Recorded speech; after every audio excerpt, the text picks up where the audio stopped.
Ադրբեջանի հանրային հեռուստատեսությունը պետական քարոզչամեքենայի գլխավոր խոսափողը եթեր է հեռարձակել մի տեսանյութ, որը դիվանագիտական լեզվով կոչվում է տարածքային հավակնություն, իսկ իրականում բացահայտ ոտնձգություն է ուրիշի հայրենիքի ու պետության տարածքի հանդեպ։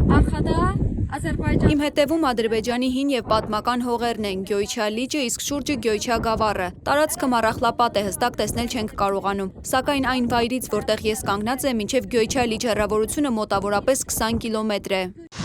Ռիոփնն արդեն ահազանգել էր, որ պետության առաջին դեմքի մակարդակով Սևանը Գյոյչա անվանելն արդեն պետպատվեր է զանազան քարոզչական ենթակառուցվածքներին, սկսել հանրությանը պատրաստել ագրեսիվ նկրտումների։ Ադրբեջանի ակադեմիայում հանդիպմանը նման հայտարարություններ հնչեցնելն ուղղակի հրահանգ էր գիտնականներին պեղել ու գտնել թեկուզև շինծու հիմնավորումներ իր աճող հավակնություններին քաղաքական հիմքեր ստեղծելու համար։ Ալիևը նույնիսկ 20-րդ դարի սկզբին ցարական հին քարտեզներով էր փորձում ապացուցել, թե իբր Սևանը պատմականորեն կոչվել է Գյոյչա։